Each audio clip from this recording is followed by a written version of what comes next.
티베트 고원에서 발원하여 동남아시아 6개국을 굽이쳐 흐르는 4,909km의 메콩강. 그저 하나의 강이라 불리기엔 너무나 거대한 존재입니다. 수억 명의 삶을 보듬어온 생명줄이자 찬란한 문명의 요람이었죠. 어머니의 품처럼 넉넉했던 이 젖줄이 지금은 비명을 지르고 있습니다. 상류 국가들의 멈출 줄 모르는 댐 건설, 그리고 피할 수 없는 기후변화.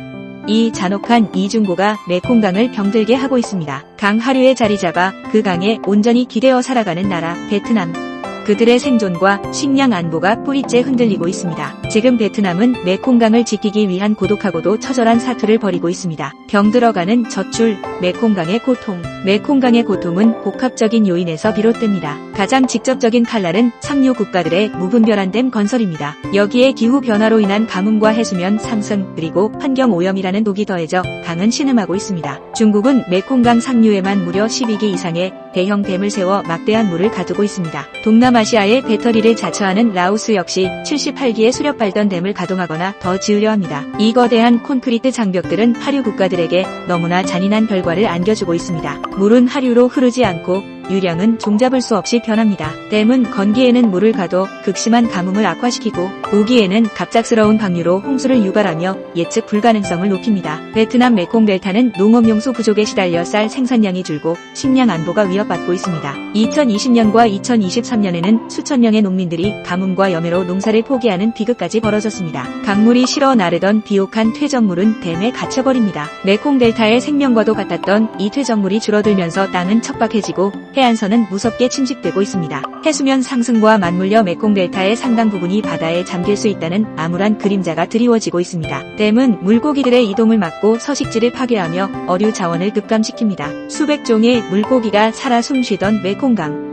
철새처럼 상하류를 오가던 회유성 어종들은 길이 막혀 개체수가 급감했습니다. 메콩강에 기대어 살아가던 수많은 어부들은 삶의 터전을 잃고 있습니다. 댐 문제에 더해 기후변화는 메콩강의 비명을 더욱 키웁니다. 기록적인 가뭄과 예측 불가능한 홍수는 동남아시아를 핥히고 있습니다. 특히 메콩 델타는 해수면 상승으로 바닷물이 강으로 역류하여 농경지와 식수원을 오염시키는 염분 침투에 가장 취약합니다. 쌀과 과일 등 염분에 약한 작물 재배는 불가능해지고 깨끗한 물을 찾아 주민들은 고향을 등지고 도시로 향하는 기후 난민이 되어가고 있습니다. 상류 국가들의 산업 폐기물, 농업용 비료와 살충제, 도시 하수.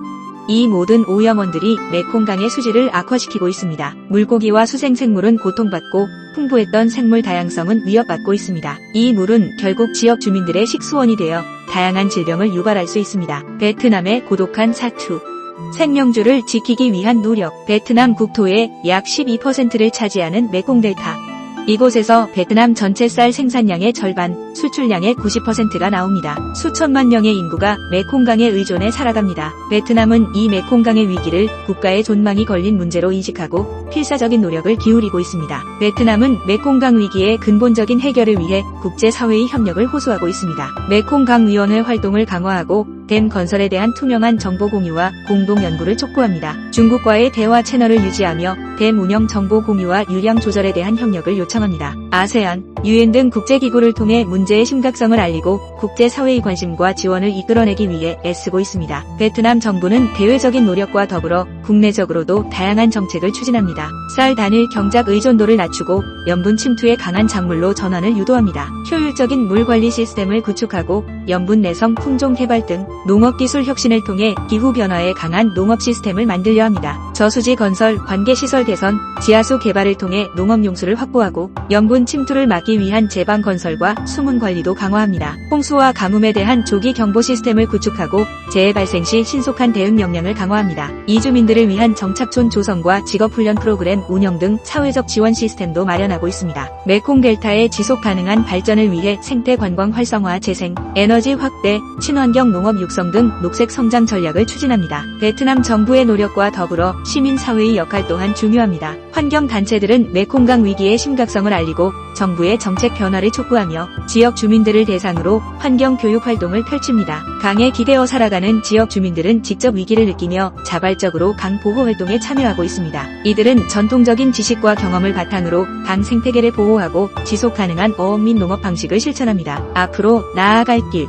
희망을 위한 연대. 메콩강의 위기는 베트남만의 문제가 아닙니다. 메콩강 유역 국가들 전체의 문제이며 더 나아가 전 세계적인 환경 문제입니다. 최근 캄보디아가 추진 중인 푸난테초 운하 역시 메콩강 하류에 위치한 베트남의 또 다른 위협이 될 수 있다는 경고를 낳고 있습니다. 강을 지키기 위해서는 국경을 넘어선 연대와 협력이 필수적입니다. 메콩강 유역 국가들은 댐 운영 및 수자원 정보에 대한 투명한 공유와 공동 관리 체계를 구축해야 합니다. 상류 국가들의 일방적인 댐 운영은 하류 국가들에게 막대한 피해를 입힐 수 있으므로 모든 유역 국가들의 이익을 고려한 합리적인 물 관리 방안이 필요합니다. 지속 가능한 개발을 위해 국제사회의 적극적인 지원이 필요합니다. 한국 역시 2011년부터 환경보호, 농업협력, 인프라 지원 등을 진행하며 메콩강의 미래를 위해 함께하고 있습니다. 강 유역 주민들은 강 생태계와 가장 밀접하게 연결되어 있습니다. 댐 건설 및 개발 사업 결정 과정에 주민들의 의견을 반영하고 이주민과 피해 주민들에게 충분한 보상과 지원을 제공해야 합니다. 흐르는 강처럼 끊임없는 희망. 메콩강은 지금 위기에 처해 있지만 베트남을 비롯한 메콩강 유역 국가들의 끊임없는 노력과 국제사회의 연대가 있다면 희망은 있습니다. 강은 언제나 흐르듯이 메콩강을 지키기 위한 우리의 노력 또한 끊임없이 이어져야 합니다. 메콩강이 다시금 풍요로운 젖줄이 되어 수많은 생명을 품고 평화롭게 흐르기를 기대합니다. 이는 환경 문제뿐만 아니라 인간의 생존과 문명의 미래가 걸린 문제이기 때문입니다. 메콩강의 미래는 바로 우리 모두의 노력에 달려 있습니다. 메콩강을 공유하는 국가들이 각자의 생존 논리를 넘어 공동의 미래를 설계하는 자세를 갖추어 어머니의 강이 다시 모든 이의 품으로 흐를 수 있기를 간절히 바랍니다. 이전 이야기 지속 가능한 메콩강의 미래 모두의 노력이 필요합니다. 환경 보호와 연대에 동참해주세요. 다음에 또 만나요.